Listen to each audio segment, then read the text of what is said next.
Hi, good morning, everyone. Thanks for joining our weekly morning briefing.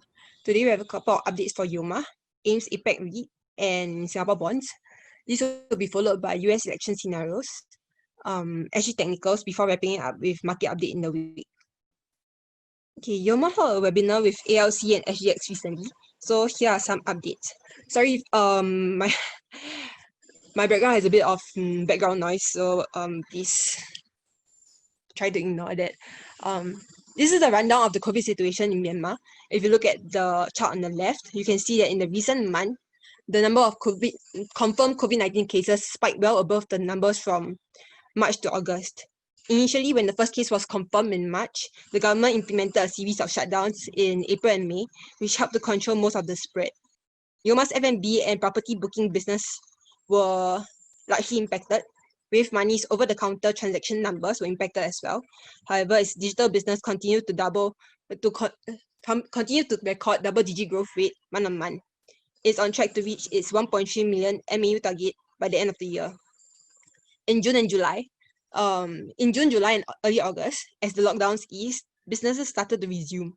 F&B was recovering well as sales was nearing pre-COVID levels with same-store sales growth on certain days, and City Loft's booking rate was nearing half of pre-COVID levels by July. However, things turned for the worse when there was a case found in end August which was not handled well. The case originated in the Rakhine state. If you can see, is the yellow state near the borders of Bangladesh, which spread to Yangon, which is the big red state near the Andaman Sea. To tackle this, the Myanmar government has re-implemented a partial lockdown on Yangon for 2 weeks. This will include restrictions on supermarket visits, limits on hospital visitations, and a ban on dine-ins. All employees are requested to work from home unless they are in essential services. Next, please. So here are some impacts we see happening on Yoma's businesses. As experienced in the previous lockdowns, we are expecting property sales of City Loft to slow to COVID levels again, while seeing a hit in F&B due to the ban on dine-ins. Similarly, Wave Money's OTC business will be affected due to lesser transactions, but the growth in the digital business is expected to continue. Additionally, construction for Yoma Central is expected to be delayed by 3 to 6 months to 1Q22 instead of 2021 initially, which will impact revenue recognition as revenue is recognized on a percentage to completion basis. The silver lining in this situation comes from the pent-up demand for travel that the people in Myanmar have, which resulted in an increase in leasing interest for the villas in Punha Estate, which are basically luxurious homes set in large green spaces built with amenities like an 18-hole golf course and a sports complex. This interest for spacious green homes will hopefully help to spur demand for their new launch of a similar type, the Star Villas at Star City. Just one final slide from me, a brief background on one of Yoma's key stakeholders. Ayala is the oldest and one of the largest conglomerates in the Philippines, with core interests similar to that of Yoma. If I can refer you to the picture on the top left, you can see that its business segments are also in the property, financial services, automotive, and energy business.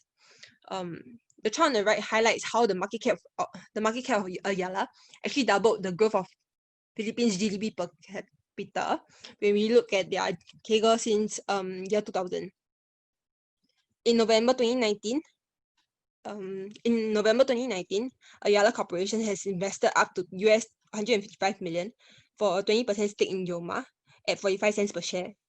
This represents a 61% premium over the VWAP of shares traded on 16 September, which is also the closing price as of last Friday. This provides an affirmation of Yoma's growth prospects.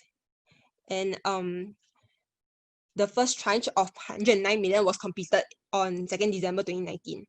Yoma is targeting to convene a shareholders meeting in the coming months to seek approval for the second tranche of 46 million. We maintain our buy call at a target price of 46 cents. That's all from me. Now I'll pass my time on to Timothy. Thanks, Jiehui. So just an update about AIMS APAC REIT. They held a webinar with us last Thursday. We do not cover AIMS, but this is just an update on what they spoke about that day. Okay, just a background. AIMS APAC REIT is an industrial REIT in Singapore with a total of 27 properties, 25 properties in Singapore and 2 in Australia. So about 46.4% of their properties is in the logistics and warehouse space. So 46.4% of their gross rental income comes from logistics. And about 30.3% of their leases are master leases. So overall, the sentiment for the company is quite resilient, and they're looking at growth prospects. So the first key highlight is that due to COVID, there was higher logistics demand. So they managed to increase their occupancy by 4.2% to about 93.6%, which is above industry average. However, this was offset by about 2.6 million in provisions for the for the quarter. So the provisions are mandated by the government, meaning that those tenants that meet the criteria, then AIMS will provide this waiver of rental. However, in the future, they is subjected also to government mandate. So it's not the group did not see any financial delinquencies with regards to their tenants, no significant delinquencies. The next point is that they successfully secured their renewal for another 12 years master lease for their biggest property, which is Optus Center. The key tenant is Optus. So the lease will commence on the 1st of July 2021. And this contributes about 14.1% of total gross rental income. So this provides more stability because of the inbuilt rental escalations in this lease as well. And lastly, because the group's aggregate gearing levels are significantly lower than the MAS limit of 50%, currently at 35.4%, they are looking towards growth prospects at the moment, either organically or through acquisitions. Currently, the group has about 6.9% of underutilized gross floor area, which they can actually upgrade in order to get more income. But this will be conditional on whether they are able to find potential tenants for these areas before they start constructing. So currently now the group is in discussions with several potential tenants. The key risk for this REIT is that 43% of their land leases are expiring within 20 to 30 years. So usually property values start to decline at a 20-year mark. So once it reaches a 20-year mark towards expiry, then the property values tend to decline. So this is a risk towards the NAV of the REIT. But of course, land leases can be renewed subjected to regulatory approval. So with regards to valuations, the stock is trading about 13.2% discount to NAV with an attractive dividend yield of 6.78%. However, with regards to the bond, we think that the bond is more attractive, especially because the bond pays about 5.65%, which is very tight compared to the dividend yield. The difference is about 1% only, and the bond's rate is fixed compared to dividend yield, which they may cut. So we find the bond more. We find the AIMS APAC REIT bond quite attractive. Okay, just an update on the Singapore bond market and the Asian bond markets. Okay, last week it was quite a volatile week for the bond market in Asia, particularly the high yield bonds, So spreads actually widened 13.7%, about 92 basis points on a week. So that's quite a significant move. The key mover for this Asian bond market, the key mover is this single company called China Evergrande Group. It's actually the biggest bond issuer, one of the biggest bond issuers in the whole of Asia, with a total of more than $6 billion worth of bonds outstanding in the market. So currently now, two of their bonds got suspended over the last week. One was the 6.27% bond and the 6.8% bond due to abnormal price fluctuations. And this was caused because there was a letter that was discovered whereby this company, China Evergrande, actually sought some assistance for approval from the Guangdong government in order to list one of its subsidiaries in order to pay back its investors. So in the letter, it suggested that a default it stressed that default could pose systemic risk to the China's financial system due to cross defaults. So if, for example, if China Evergrande Group defaults, then there will be cross defaults across the board for other companies as well, through its subsidiaries. So in light of this, it caused a sell down of its bonds, and concurrently S&P Global cut its outlook for the company from neutral to from stable to negative. But however, S&P Global did reiterate that liquidity risk is still low for now. So this is just a key update for the Asian bond markets. Next slide. For Singapore-wise, the key event that took place last week was for Centurion. So they launched a bond exchange tender offer. So what this offer is it allows existing bondholders 3 options. So the first option is to exchange the current bond, which is a 5.5% 2022 maturity date bond. They allow you to exchange this bond for a higher coupon rate of 5.75%, maturing 3.5 years later. So the new bond will be a 3.5 year senior unsecured bond with a step up of 2.5% at year 2.5. So you'll step up to 8.25% at 2023 if it's not redeemed by then. So the first option is for them for bondholders to exchange the bond at no exchange fees. The second option is for bondholders to sell back the bonds at par back to Centurion, but this is subjected to if the company is able to issue new bonds in order to pay off the existing bonds. So it's up to Centurion's discretion.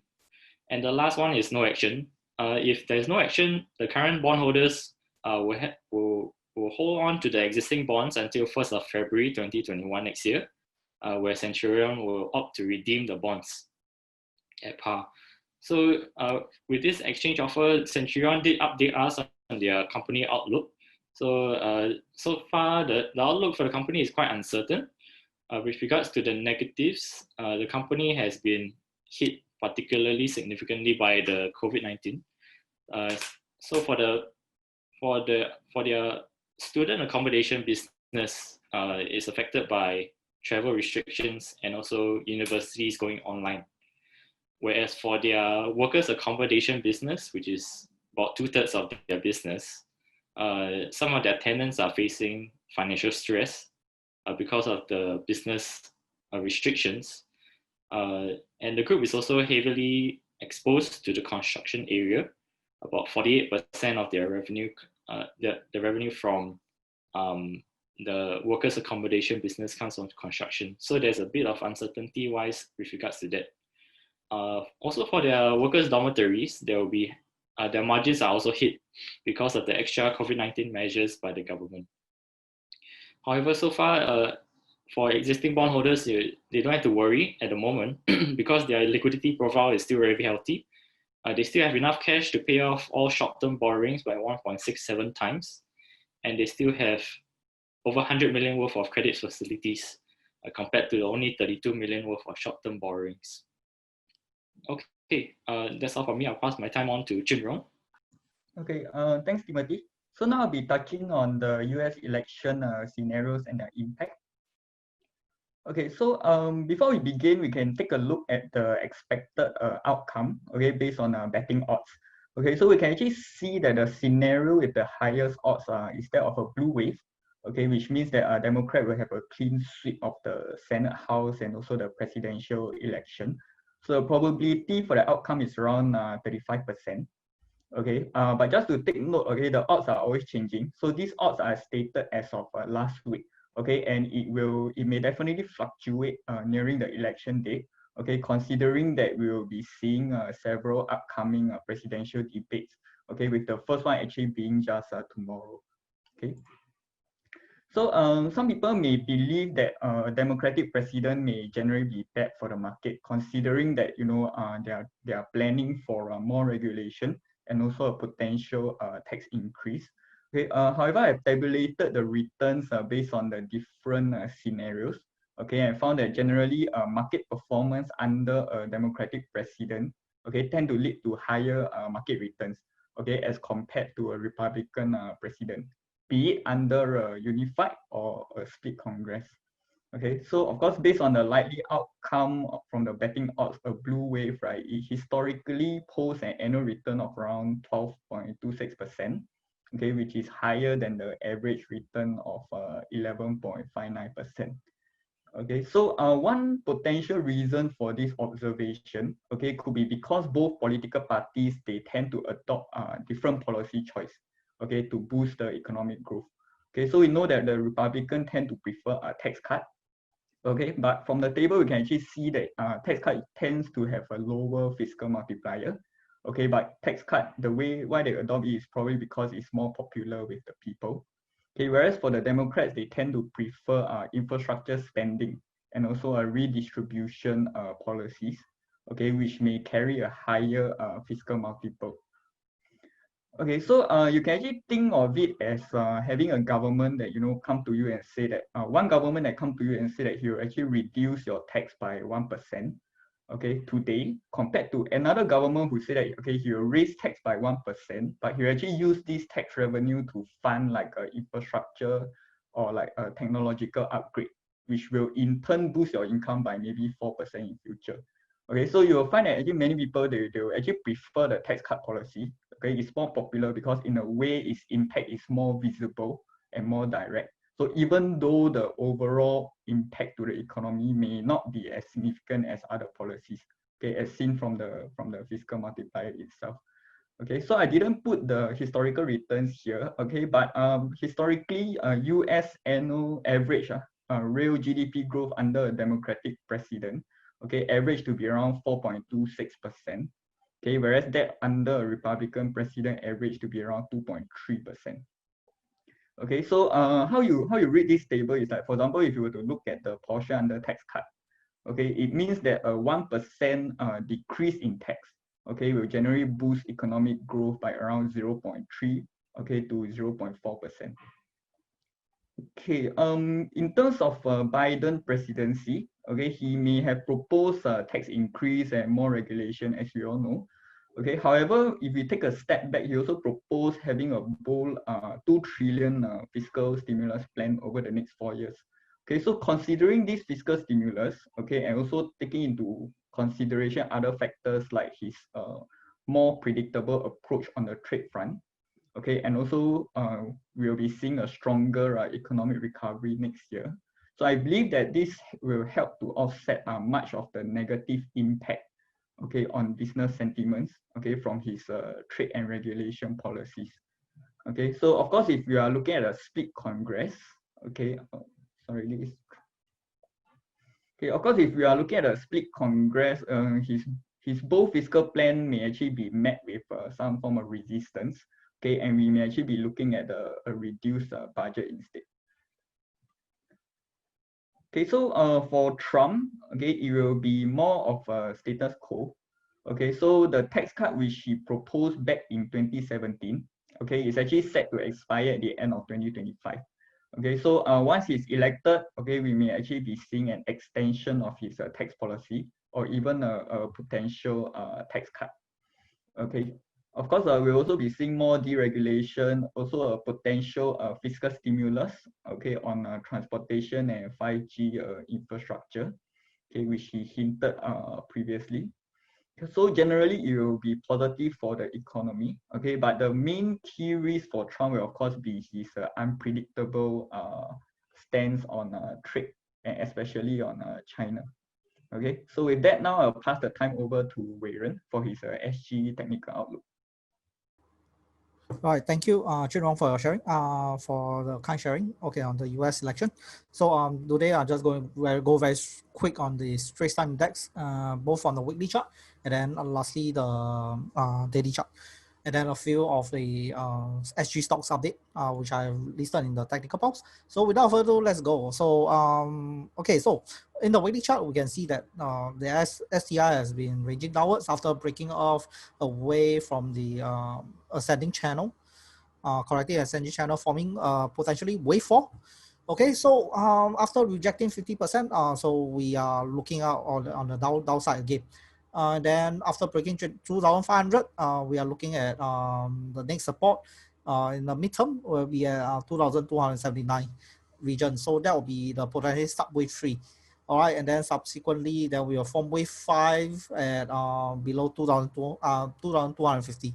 All right, so that's a simple way of saying that's a mid to long term plan that we have for the STI based on the wave theory. So, but if you look at the daily chart offers a more in tune, a more I mean zooming in view. So we expect that price to be having an upside. I haven't checked the price yet for now, but I think price should be hovering around support zone 1. All right, and then we'll be making an upside in the next few periods, and then touching at 2006 maximum, and then after that there will be a correction rebound back to support zone 2. All right, so also so once it the confirmation is that that 2,498.18 must be broken first in order to see a price aging higher to 2006, and then there will be a reversal downside. All right, key resistance zone, you can see that I highlight on my third point is 2,591 to 2,601. And then if this happens, then we can see a stronger ascendant wave 4 going on. Why? Because if you can know that that this is a 1, 2, so if it goes up over here, it might be crossing to a 61.8%, 61.8% of the of the wave supposed wave 3, and then it goes up to a lower support of wave 1, so it will kind of invalidate the sub wave wave count. So in the end, it will be more likely like a corrective expanded flat or a double tree corrective pattern. All right, so we move on to Singapore Exchange. So for SGX, on the upside, we are still moving on to the upside as well. Bullish momentum is still very much entrenched. Okay, but however, we do take note that there may be a correction. There's a divergence going on right now. So we are looking at price actually test the support level here. So make some changes as of the update for now. There's a chance that it might test the support here, and then once it tests the support, then prices might actually have will continue an upside rebound. All right. So based on that, I think we are still looking at a very strong positive upside. First, because actually the strong bullish momentum has really crossed above 200-day moving average. As I'll check on the price now, actually price actually did not make a retracement. I think it's just I think it has broken the 9.29. Is on the way to break 9.29. Okay, so that's all for SGX. So for Septs. I'm still, we are still looking on the downside. First of all, is because the ABCDE, the 5-wave wave triangle has been completed, and then we have, I mean, the upside to D to E. This region, we actually have a smaller head and shoulder within a triangle. And recently the triangle has broken out of the what you call the neckline resistance turn support. However, we do think that there may be a pullback back to the neckline resistance, and then after subsequently they'll sell down. So backtrack a bit. Why do I say that SES is continuing on the sell down? Because SES is on the dominant strong what you call impulse downtrend. Although this chart is not showing the full picture, but if you go into a polling chart, you can see that actually from January onwards, it has actually December to April onwards, it has actually formed a very strong downside impulse downside. All right, so that's what sets. And then REIT International, we are still holding on to the downside. Okay, So let's go. So why do we still maintain a downside? First of all, the 5 impulse wave over here with the extended wave 5 did not manage clear above 0.210, which is the top over here in February in 13th Feb. Okay. And then secondly, if you remember that in July, June or July period, I initiate a buy call to break out a pennant, but it fails to break above the resistance, therefore there's a corrective wave. And then next, I think I mentioned that I foresee a rebound at 123.6. Initially, we were hopeful after forming a doji, but things start to goes bad after price actually break below 123.6 and then subsequently break strongly below 161.8. So this actually tells us that the wave C is actually going to the very strong third wave impulse already. So if you look at the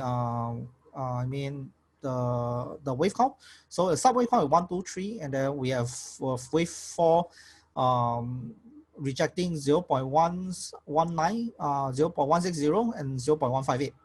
All right, why do I say that price is still on the downside despite a very strong candle? So this strong candle actually gives us very hopeful, but the failure to close on both occasions on the support and resistance support and resistance line actually give the stock a more conservative reason. All right, so we think that price is going to go to a support zone and then consolidate, forming the pennant, and then the next major rebound will be at support zone 2 or the lower bound between 0.19 to 0.13, this region.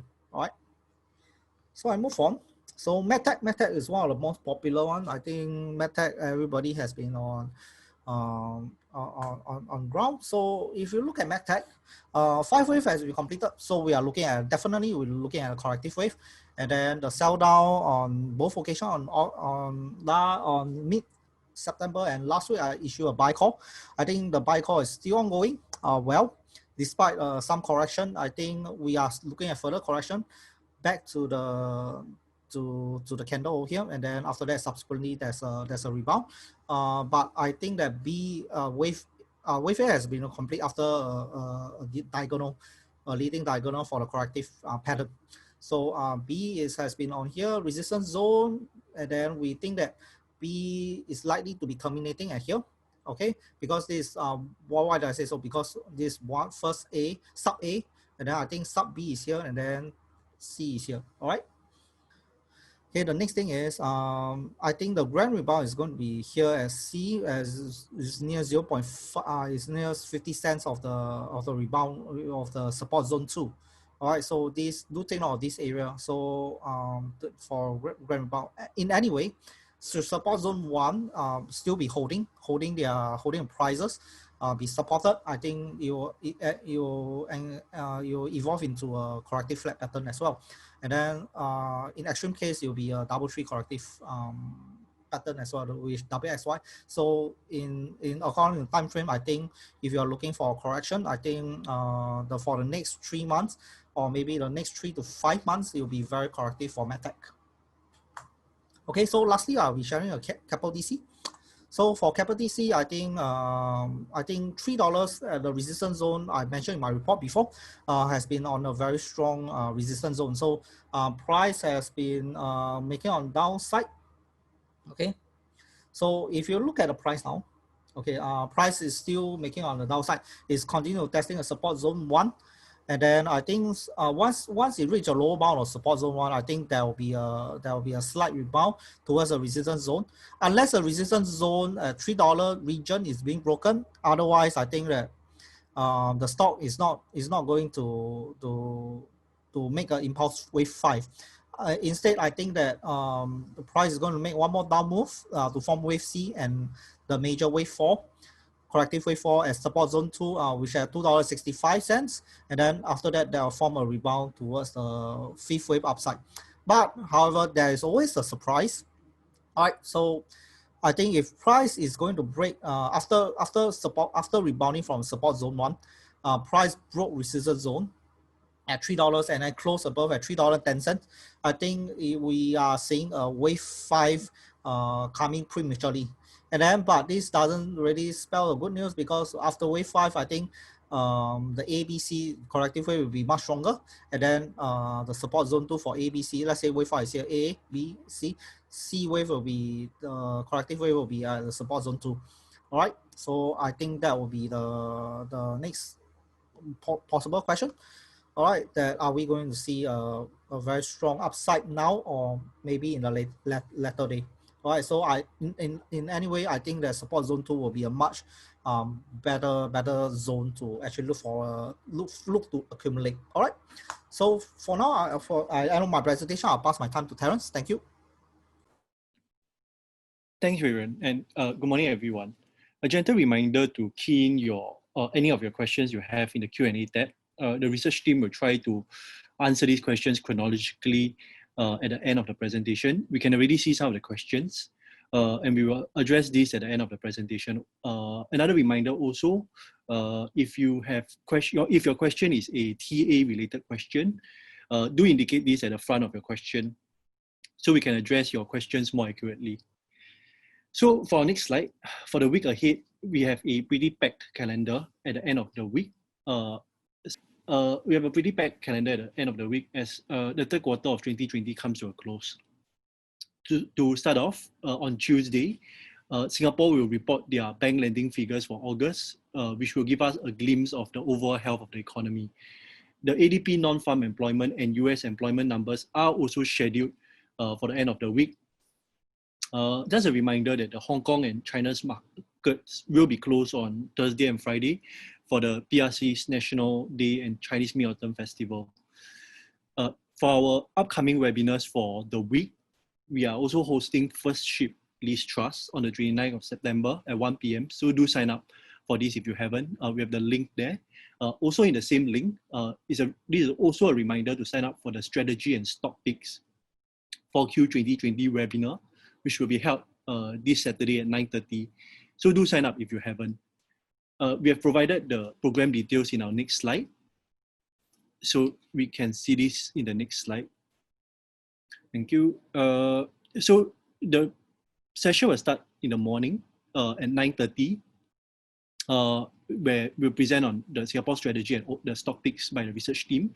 And then we'll break for lunch at 12 to 12:30, and then we will resume again from 12:30 onwards. I'll leave you to the program schedule here. So that's all we have. We will address the Q&A now. So we have a number of questions, so please just feel free to send in your questions. We'll address this chronologically. So first question, I think we have one TA on AIA Logos Logistic Trust. Weiren, can you address this? Okay, I'll do it. Just let me pull out my chart first. And then one more question also on TA on venture. So maybe we just do both. Okay, thank you. So for ARA, I think we are still like last week. I think we are very much on the corrective section, and then there's a very corrective pattern over here. So we are still looking at like I mentioned last week. I think I'm still looking to accumulate here between 0.59 to 0.61. I think this region, and I think that if you look at the wave structure, I think the momentum is slowing. Okay, so I think we are looking to accumulate near here. All right, this will be unless price actually break out, but I think the breakout is not going to be a very strong breakout as well. So the breakout will most likely terminate at 0.66 and then false breakout, and then have a retracement back to a support over here and then rebound thereafter. But do take note that the stock is still on a very strong downtrend. So, and in any way, I think you look at the weekly time. You look at the weekly time frame. I think we are looking at price actually. The maximum the price can go is actually 0.725. All right, that will be the best. And then yep. That's all for ARA. Then I move on to venture. So venture did have a good upside, and then after I invalidate myself for now, but unless price clear $19.68, then we can see that the probability of it breaking $20 will be high. So if you look at the wave theory, this 1, 2, 3, 4, and then this is the extended wave 5. So we're looking at three wave already, A, B, C, or you can look at a larger time frame is A, and then we are looking at B. So if you look at weekly time frame, we are still on a downtrend, and then for that, I think the C wave may be over here. Okay, so let me change the color. The C wave may be around $20 to 31 cents to $20.44, and then if you look at the that using the, okay, let me do some setting. Okay, so you're looking at a deeper correction. Okay, so this zone between 78.6 to 88.6 is, which is $20.27 to $20.50, will be the maximum resistance zone for wave C, for wave B, and then after that, subsequently, I think I will accumulate over here at this zone. Okay, between $17.22 to $17.55. Why do I say so? Because this is actually the 38.2, which is around, yep, 38.2, which is one of the key shadow retracement of wave 2. So this actually we have already completed wave 1 after the fifth wave. So this wave 2 is actually the C wave, the ABC corrective wave. So in the longer run, do look out for $17.61. For the upside, unless $21 is being taken off, I think that we are still very much in the bearish corrective phase for venture for now. All right, I hope that answers your question. Thank you. Okay, thank you. Next question, will there be any issue on CapitaLand with the merging of CMT and CCT? Natalie, please. How the merger will impact how the merger will impact CapitaLand Mall Trust, CapitaLand Group Limited, is that as a sponsor of both CMT and CCT, they have unit holdings in the respective REITs. So eventually there will only be a unit holder of the combined entity, which is CICT. So not much impact to CapitaLand, except that if we're expecting that the merger will be accretive for CapitaLand, or rather for CICT, and therefore CapitaLand will benefit as a shareholder. Thanks, Natalie. Next question, DBS, goodbye now. Wee Kuang. Okay, I'll just take the questions. Maybe Weiren can just do the TA for the banks after this as well. I think there are a few questions on the banks right now. Whether DBS is goodbye. I think there's another question. With the news of the phase 3 on the horizon, what is your views of REITs as well as banks? I'll handle the banks part. And just comment on the 3 banks that make up the large percentage of STI. That is from the Zoom webinar chat. Okay, so generally for the 3 banks, of course, if we just look at the outlook, immediate outlook, that phase 3 might happen anytime soon. I think the main thing to look out for is the business sentiments. So the business sentiments will give a sensing of how bad or how fast the banks can recover in terms of their credit costs. So if we see that business is thriving once it reopens to phase 3, definitely the pressure on the banks to provide for additional allowances would be much lesser. So then this will of course help to boost their bottom line in their earnings. But nevertheless, I think generally, since the banks have already been on the conservative side of providing for the allowances, they would just go ahead and just take on the allowances now, since I mean, the eventuality of whether it will turn into bad debt, non-performing loans is another thing. But the fact that if it recovers, of course, it will be a good thing moving for the bank moving forward. But of course, the downside to the banks is definitely that people who probably bought it before the pandemic and were expecting 5 to 6% in terms of dividend yield, you are now receiving about 4%. So that's a bad thing. Then I think Yep. I think in terms of specific to each counter itself, DBS definitely, I think it has the strongest momentum in terms of income.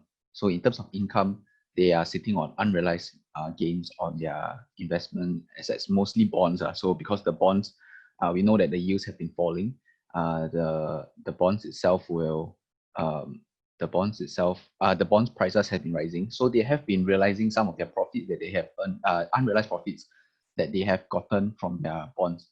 But of course, and they still have, I think, if I'm not wrong, based on the second quarter, they announced about 1 to 1.5 billion more in unrealized profits. So if they are, what I'm guessing is if their income numbers does not hit what they have targeted, they might be able to realize some of them through their war chest of 1 to 1.5 billion, which is more than sufficient to just take over an entire quarter's worth of earnings. And for UOB wise, I think generally they are more conservative this time around, and generally because their business model is more defensive, more exposed to the Southeast Asian market, we are looking at a slower recovery. So yeah, definitely maybe in the short term, there's a little bit more pressure on them. There is no, I think compared to the other two, there is no, there's a lesser likelihood that there will be something that will suddenly see a strong rebound that another bank won't have. So for example, what I mean is, for example, if we think that the wealth management business will recover, all three banks' wealth management will recover together, and not like UOB itself will come out and say, I have something that the other two banks don't have. Whereas for OCBC, definitely is again on its insurance business. And currently, of course, their dividend reinvestment plan through shares is also very attractive. So that is something going for OCBC. So I think I'll just hand the time back to, but of course, just a note again that within the short term, it is really contingent on what's the pace of recovery for the three banks. And so now I'll hand the time back to Wei Ren, who will probably do the TA for the three banks. All right, thank you, Wei Guang. So start on the major three banks. So I think pretty much, I think a price structure between the three banks are very much similar, except OCBC is kind of differ a bit. Okay, so so we start from DBS. So our favorite bank. Okay, so DBS on the hindsight, I think we are on the APC corrective wave after we complete the 5 wave over here. So we are kind of like on the recovery note ever since. So I think previously I thought that you will reach $16 before rebound, like the low $13. I think even $13. I think we are far from that for now. So that's for the weekly chart. So if you look at the the C wave, so if we look at that, we have an equal length for now for the C wave. So maybe we'll just travel until here, but yeah, as much I think on the weekly chart, I think the C wave has already completed at 1.618%. So I think we are very much of a range bound, but like what we can say, I think the fundamental side of it, in the short term, I think the recovery really depends on the phase of recovery. Okay, so in this case, I think you look at the daily chart, I think it rebounded nicely after a serious bout of sell down after breaking out of the broadening wedge formation. However, we are still looking at a rebound at $20 to $21. Whether this support term resistance, this resistance zone will be invalidated or not. So I think in the hindsight, I think it's like what I explained in STI. I think this zone has to be broken. So I think there's a high chance that this zone will be reversed, and then we will be forming a correction. It's like some sort like this, and then we'll be like forming a bout of correction, like a corrective flat, maybe a double tree corrective flat, and then or triple tree instead. And then before we find a price at a suitable level to perform a rebound. All right, that's for DBS. So you asked me that short term wise, I think we are looking at a very much range bound for now. Okay, so if you look at UOB, So you look at UOB is like it's well supported. Okay, with just like double top, but the neckline resistance at $20.45 need to be broken. Okay, so but the thing is that we can look at is the wedge has been already broken. Like compare that. Okay, so you have a pullback, and then you did not make any like it did make a slight lower low, but it managed to close above. So I think this double bottom. All right, and then we are looking at further upside, but same thing. I think if DBS is going to exhibit the same movement, I think UOB is going to do that as well. And then we are going to see this kind of movement for now, for long. So unless the surprise is, unless $20.44 is being broken very strongly, and then we can confirm the double bottom has been broken, then yep, we are there. Another thing to note is because I think for the wedge, I think the upside did not even reach 38.2, and then it has a very strong pullback already. So that's the thing that we'll understand about the momentum. Wise, I think UOB is like still on the ranging downside for now. Then look at OCBC. I think OCBC is slightly different because OCBC has a descending triangle. I did that some, and then OCBC is currently like last week it broke out below, and then it closes here, and then after that it has a pullback up above.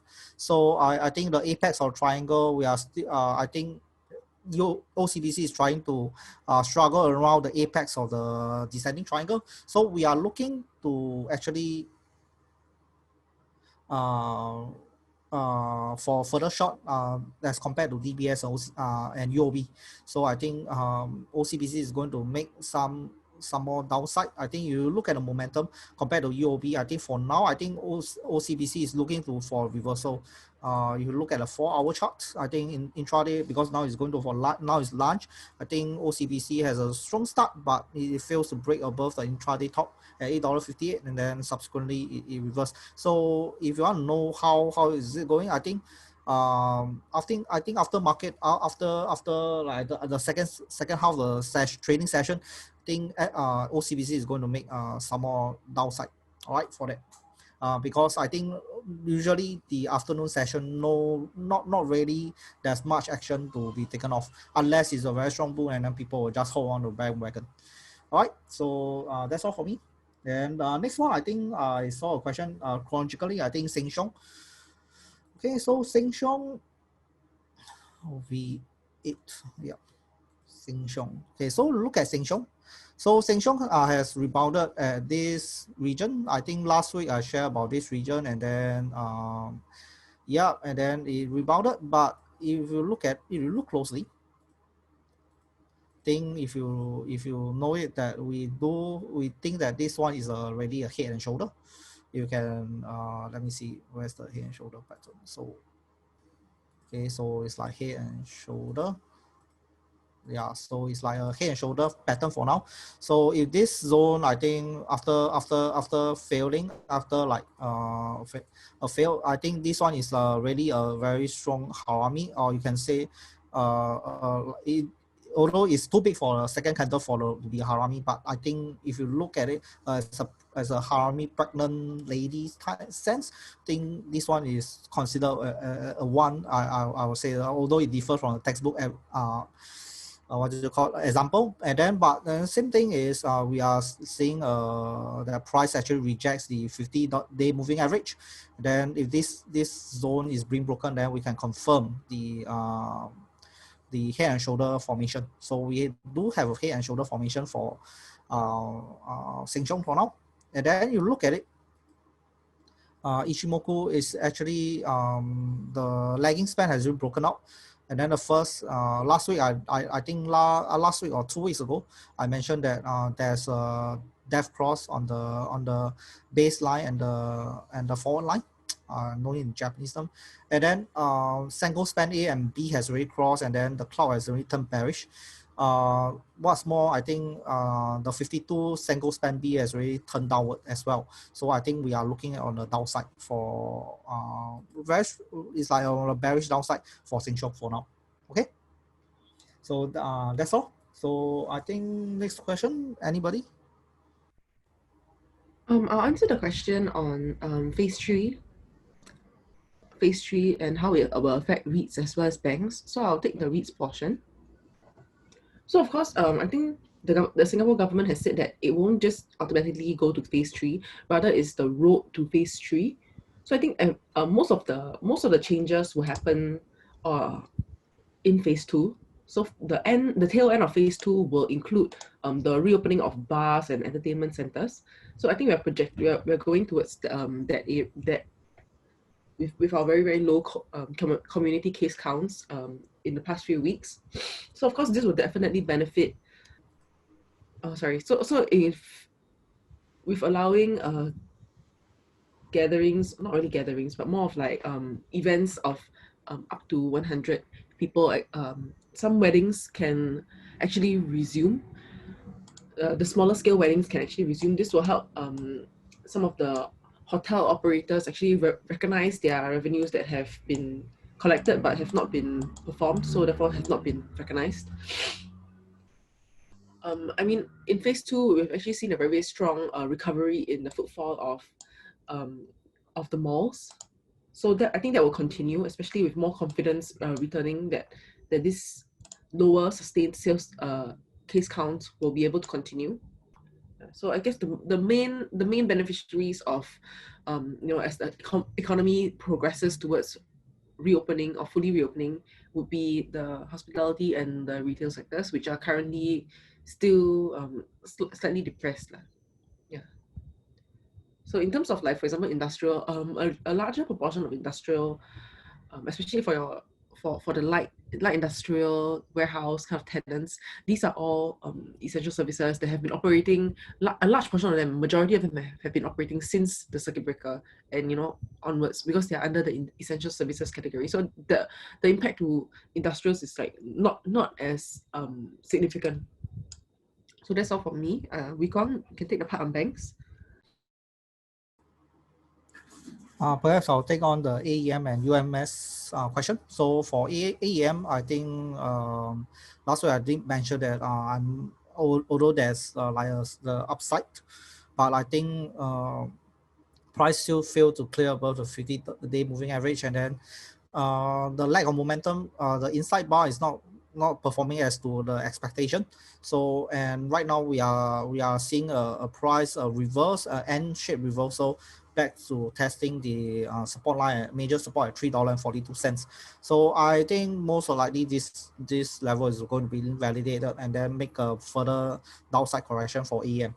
So for UMS, I think for UMS, you can look at it is, although I did have a buy call over here, but the dark cloud cover is going to push prices lower. So for first time, I think it has broken away below the 50-day moving average. And then if you look at the cloud, I think a cloud is also pointing up to a bearish reversal signal. It's like confirming the bearish signal as well. So you look at it, it's like a head and shoulder. So, and then this level has been tested multiple times, this support level. So I think price is definitely going to test, make headway lower to test 0.865. But do take note that there's a support over here that we are looking for temporary upside. So you are look at here, I think you can do a buy over here to have a short-term upside to test the 0.995 to $1. All right, that's for EM. And then Franken, I think Franken is pretty much the same as UMS. I think still on downside. The cloud is showing downside as well. And then there's no reason why we should accumulate. And then first thing is, another thing is, this do look like a descending triangle. And then support has been tested 1, 2, 3, 4 weakening support, and then we are seeing more downside. So where shall I find the rebound? I think the next rebound will be with a deeper correction at around 0.785 to 805. All right, thank you.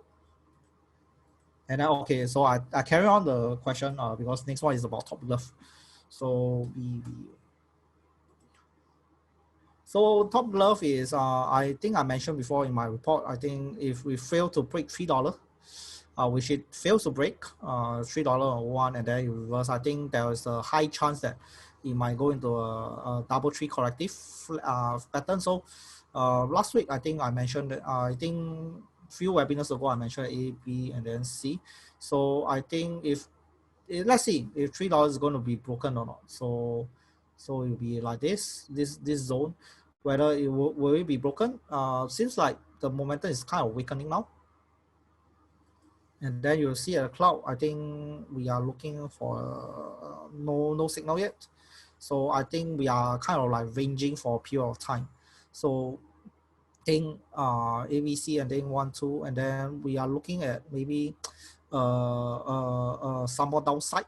And then I think you want to look at long term. I think long term the support zone will be around $1.60 to $1.71. All right, let's move on to reverse zone.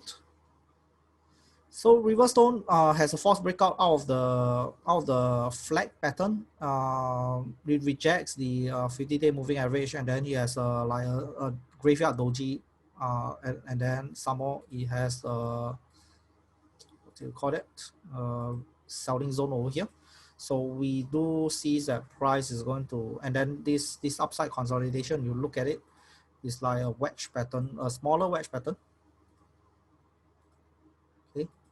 And then if this candle turn bearish today doesn't move up anyway, then we are seeing a further downside. And then even if we do see a upside, the resistance zone between $4.07 to $4.17, the difference between 10 cents will be the next selling zone as well. So in any case, I think reverse zone is not a very good stock. I think you just go slightly on the downside as well. So next I'll take on industrial trust. So just now I already answered venture, and VCom I've checked, not much action actually. So that's all I can tell you.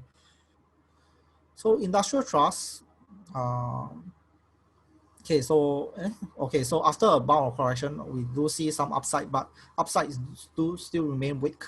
And then after that, I think currently I think we are looking on the ranging side. If you look at RSI, I think we have a very strong divergence over here.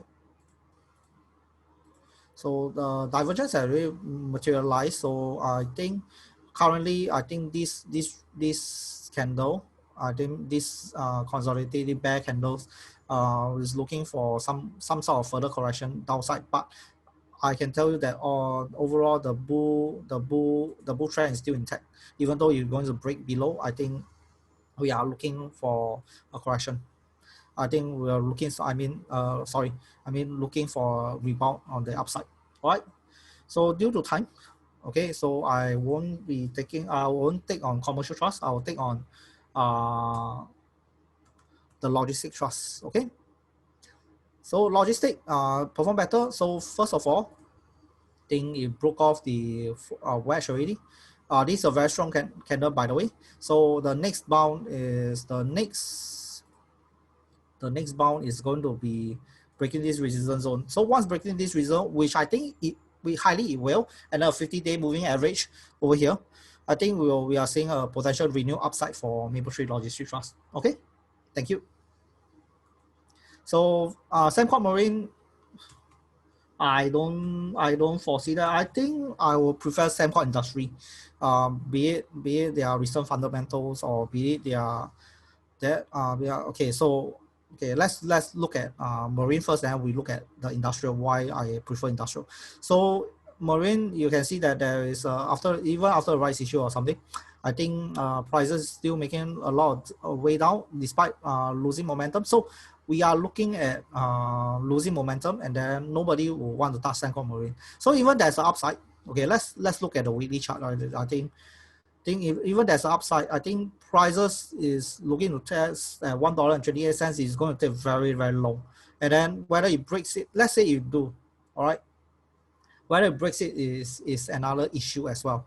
So I think Sembcorp Marine is on a perpetual very strong downtrend already. Okay, so even there's upside, I think you should be very cautious about Sembcorp Marine. So let's look at Sembcorp Industry. So this one additional thing. So in Semcon industry, we can see after that, after it has broken out from the inverted head and shoulder, a smaller one, then it moved up very strongly. But do take note there's a head and shoulder over here. So, but we are still looking at a very strong support zone over here. Okay, so the support zone over here actually, even after it break off the smaller head and shoulder, or you can call it a routing top. I think we are looking for rebound at over this region. Okay, so this is the worst case scenario that Semcon industry will have. And then what's more, I think we are looking at a very strong cross, bullish golden cross. Bullish golden cross. And then you can see that for the Ichimoku side, I think both the cloud is support, the Senko span A, B is supporting very well. Then you can see that the upside of this what do you call the lagging span is actually very far away from the, what do you call it? Okay, from the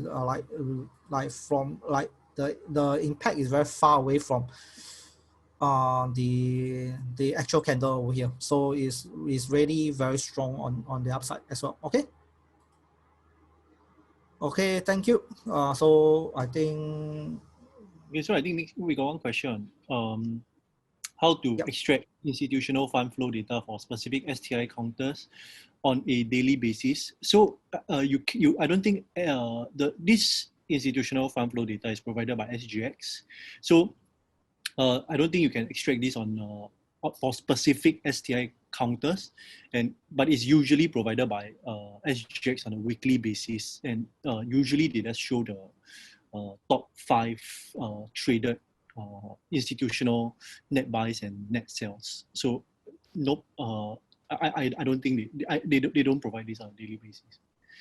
Okay, next question, TA on ThaiBev. Okay, maybe I just add on to what Terence has said. I think SGX is not going to provide any data only for, I think SGX is going to only provide data to their counterparties like banks or brokers, but specific counters is no. I think it's not going to be shared among there, because if you share among there, I think people is going to, I think people can make use of data and otherwise, but there are also ways to actually interpret institution buy and sell zones based on the chart as well. Okay, thank you. So sorry Terence for that, for the interruption. So do on ThaiBev. So ThaiBev has broken out of the descending triangle, which I mentioned, I think 4 webinars ago. Upside is strong, but upside, we are looking at the upside testing. This level, wrong thing. Okay, at 0.615. Okay, so we are looking for a test of the I mean the breaking out of the resistance zone. Then we will confirm the upside. But I don't think that ThaiBev, based on the momentum and based on the stock, based on the momentum, we are looking at for the upside. So ThaiBev for now at most ranging. All right. So UG Healthcare has moved up its price now. What's the target price ahead? I think, Terence, do you have, or Wee Kuang, do you have this answer for that for UG Healthcare? If not, then I'll move on to using the chart to explain it. Yeah, so I think right now, based on our latest report on UG Healthcare, we have a buy rating and a target price of $4.35. Also do take note that there's a upcoming split, but there are no change to the call since our last report. Yep, that's all. Thanks, Raymond. Okay, thank you. So next one is on Fraser Commercial Center Point Trust, sorry, J690. Okay, so J690, I think Fraser, I think, okay, so if 4 shots, or if you remember, I did highlight that this is selling levels that I would love to see it. And then, but price made a correction. So right now, we are looking at a potential crossover for the golden cross. So if it do cross above, I think we are still making an upside to test this resistance zone at $2.80 to $2.90. All right. So otherwise, we are looking for further downside to maybe $2.38 before a buy. All right. So that's all for me for that. Just to add, for Fraser Centrepoint Trust, they had their EGM this morning to approve the acquisition in ARF, Asia Retail Malls Fund Limited. So this this shareholder vote for the acquisition of the remaining 63.1% stake in ARF was approved with a relatively resounding success. So it was about 99%, in excess of 99% approval. Yeah. And just to remind everyone, this acquisition will be yield accretive. Okay, next question.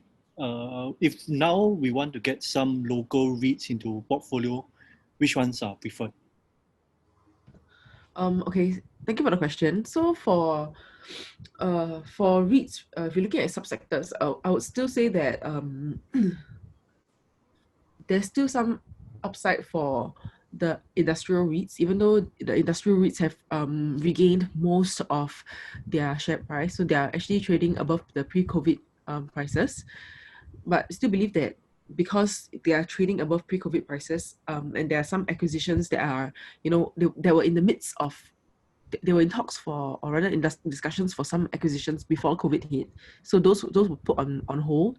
So I think with the opening of the borders and the recovery in share price, industrial REITs still have more upside through inorganic growth, which is acquisitions. So our call for the industrial sector will be A-REIT. And I think the timing to go into A-REIT around, I mean, in the past few months, the industrial REITs, including A-REIT, have been going sideways and slightly sort of retracing. So I think that this is a good time to acquire A-REIT. In addition, some the two other sectors which are still relatively depressed would be retail as well as hospitality. So these are the ones that are still trading at discount, and there will be upside. So the upside is of course contingent on, for the hospitality side, the vaccine timeline. And for retail, actually things are looking more positive. We have a few months of sustained recovery in footfall, and as well as tenant sales. Tenant sales are almost at pre-COVID levels already. Yeah, so I think this is already a turning point or point of inflection for the retail sector, which is positive. Yeah. So for our retail side, we like FCT, Fraser Centrepoint Trust, as well as CapitaLand Mall Trust. Yeah. And for hospitality, our only coverage is actually on ARK, which, like I mentioned, if you don't mind taking on some risk in the near term, then these hospitality and retail sector will be the ones that have the most upside. Thanks, Natalie. Next question we have is a TA on Parkway Health REIT. Parkway Health REIT, I think last week we mentioned there's a upstake, and then after that we think there will be a slight correction because due to lack of demand. So I think we are not going to be on. We do not have any directional play for now. All I can say that is still on a very, very strong uptrend. So I think the next question is, why is Thai Bev share depressed? I think Terence, do you have any views on Thai Bev? The resilience spirit, yeah. So unfortunately, this counter is being covered by another analyst. So maybe you can just send this question in through the Stocks BNB, then we direct this to the other analyst covering this. But he's not with us today. Yeah. Okay, next question is Hong Kong Land. So for Hong Kong Land, I think there's some update about we are looking at a very range bound. So still 3.54 is a very good support level. Right, that's all for now. For the Hong Kong Land, not much movement, not much data to predict the next move. I can say that 3.54 is the better rebound zone that you can see. All right, thank you. Is Capital Call a good buy now? Let's see BN4. I can say that Capital Corp is still on a downtrend, although there is some form of reversal signals, like a wedge pattern, and then a wedge pattern, and then although there's like a divergence upside, but I think that it's still not going to. I foresee that based on the weekly chart, think Capital Corp is going to reach way below $4. You look at that, it has already become 1.236. I think it's going to target 1.349, $3.49. Yep. Okay, that's for Capital Corp. So I don't recommend buying Capital Corp for now based on the technical chart. First and foremost, I'm kind of a trend trader. So yeah, that's all for now. Okay. So okay, so I think due to time constraint, I will just go and take a few more questions. So just type in some more questions. If not, the rest of question, if we can't answer, just go to our community page and then we will direct the question to the relevant analysts. Thank you. So next question about ServiceNow, I think is a US stock. I think Junrong, do you have any view on this? Okay, probably I'll jump in on this one. Okay, but anyway, just a reminder, because we will be having a US webinar at 1 p.m. So if there is any US counter, usually we try to push it to the US webinar so that we don't actually mix with this 11:15 seminar. Okay, but either way, for ServiceNow, okay, I can offer you both sides of the story. So of course, the good side is that, for ServiceNow, is a clientele actually consists of quite a few of major Fortune 500 companies. So we are looking at customers such as JP Morgan, okay, such as Zoom Video, who are actually using his service. Okay, so the good thing I like about it is that it actually has a more diversified customer base. So actually, you won't find any customer that actually exceed more than 10% of his revenue. So it's good that his business model is not just dependent on one or few major customer. And also for ServiceNow, because it's still growing company, so the way they try to grow is partly through acquisition. Okay, so previous years they actually done quite a few acquisition in a way to expand their product portfolio. So definitely there is a huge growth potential for this counter. Okay, but now over to the more negative side, of course, we are looking at its valuation. So actually, if you look at its price to sales, we don't look at PE because I mean it's still a loss-making company. But if you look at its price to sales, it's actually very, very high. Okay, it's around 20. It's more than 20, around 24. So if you compare it to the industry average, it's really trading at a way higher premium in terms of just its price to sale. So you can see that actually the market has factored in quite a bit of growth potential inside already. Okay, and ServiceNow, if you look at its competitor, they're actually pitting themselves against Oracle, okay, against Salesforce, which in a way they are definitely more well-established players in a sense. So you have to be careful because I mean, if you are pitting against these huge major players, so it remains it's questionable whether you are able to even grow your market share. Okay, but as of now, of course, due to COVID, all this, this market is definitely a growing market. So we will definitely have to see whether they can turn around because now they are still loss-making. Okay, so this may be something that you want to look out for. Yeah, maybe I'll take another question because I see there's another US counter, new oriental education. Okay, my apologies. This is a very, I would say, low traction counter. So personally, I didn't really follow. I just know that they do like a private tutoring service in China. Yeah, but I mean, this is a low traction counter, so I didn't follow. So I will not be able to provide any insight on this. So my apologies on that. Yeah, maybe I'll pass the time to next question will be on Singtel. Yeah, anyone have any insights on Singtel? So I don't know if this is a TA question, but anyway, like we mentioned just now, if it's a TA question, just indicate lah. But in terms of a fundamental point of view, right now the research team have a neutral rating on Singtel based on our last report that we published. So I think overall we expect financial year 2020 and 2021 to continue to remain weak. And so our TP, we didn't change our target price also. Now it's still $2.44, but do note that the rating is neutral. If you want more questions, please do feel free to put that in the community page, like the rest of my colleagues have mentioned. Yep, that's all. Thanks. I think the next question on T or SGX. I think SGX I've already answered based on my sharing on my slides early on. So due to time constraint, we won't be covering that. If you like to know more, you can go back to our recording on our stocks BNB. I think it will be available by end of the day. Thank you. So CapitaLand, let's see for CapitaLand. So right now, I think is it possible I do CSE Global, because I think I noticed something as for now during the market during the trading hours.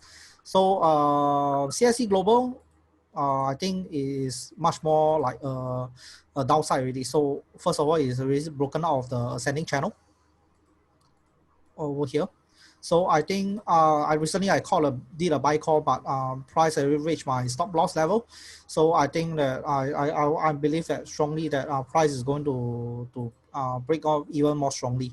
Target with support level will be at 40 cents to 42 cents, 40 cents to 42 cents. Right. So let's move on to CapitaLand. So CapitaLand, I think the diamond pattern has failed, but if you look at it, we want to know that if there's a divergence or not. For now, I think divergence is still very sloppy. It does, but I think CapitaLand, I think I still think that $2.60 to $2.64 is the main target. I think this consolidation might display a weakness, and then you correct further to $2.60 region, which is around 262 to maybe 256 region, and then hitting for rebound. Definitely based on the wave theory, I think we are. I think I mentioned a few webinars ago, we are looking for upside, actually, all right, a corrective upside. But if you look at the whole thing, the major trend is still on the downside as well. That's for CapitaLand. So the next question is, I showed my Comfort Delgro and CDL, Hospitality Trust and Sept. I think, should I get back to buy now? Banks can get into buy now. Think banks, I think you listen to my colleague Wei Guang, he already shared some insight. So for me, I think banks, I think if you buy now, you'll be just a very short-term play. It will be very rangy for the moment. And then like what my colleague Wei Guang has said, for banks, I think it is very subjective. It really depends on the phase of recovery. All right, thank you. So any comments on Avgra? Sadly, Avgra, I don't really cover technicals. I look through it, not much technical action to comment with. And then I don't think my colleague is covering Avgra as well. All right, thank you. So Yan Wei asks, pardon my ignorance. So I'm not able to raise this weekly chart on POEMs. How do you do it? I think you can for that, I think you can contact your TR or your remiser or you can call in to talk to Philip. I think they will guide you step by step. All right. For I remember POEMs I did use. There's a weekly chart as well. Okay. So is it a good time to buy CAMT, CSGP? I think this one is all more on the US stock. I think if you have a chance, I'll cover it later on. Thank you. What's your target price for AIMS? I think, Timothy, do you have any answer for that? We don't cover AIMS, but one point that we note for AIMS is that because I mentioned that they were one of the key risks is with regards to their short land leases. So usually the property price valuations may drop due to this. And I think AIMS is one of those REITs that was quite punished because of this. So, but if you think about it, the valuations of the properties will not affect the dividend yield. So with regards to the dividend yield, it's relatively lower. I mean, sorry, it's relatively higher because of this effect of the shorter land leases. So you can, in a way, you can say that it's a bit cheaper than the rest of the industrial REITs. Okay, thanks, Timothy. I think because of the time, we want to give more time for some of the other research analysts to prepare for the webinar at 1 p.m. So I think we'll probably stop the questions here. If you have any other questions, sorry for not being able to answer all your questions because there are a number of questions here we know. But if you really have a question for us, do feel free to visit our community page, and then we will direct the questions to the analysts concerned. But we'll end here today so that the other analysts have time to go. So I think Wei-Ren is going to show the community page. So I've just passed to him. Wei-Ren, then you just end. Thanks. Okay, sure. So the community page, like what I shared during my US webinar, so you can go down and then you can post your question, and then we will personally review the question and then we'll post it. I think the time taken for that, for me, I think within a day I'll be replying. All right. So thank you very much for your time. So if there's any question, feel free to go to our Stock BNB page and then comment on it. All right. Thank you, and I wish you all have a very good morning. And then, should you be interested in all the US stock, please head on to the next webinar at 1 p.m. Me and Junro will be talking about the election and the technical outlook for most of the major US index. All right, thank you very much, and enjoy your day. Thank you. Bye bye.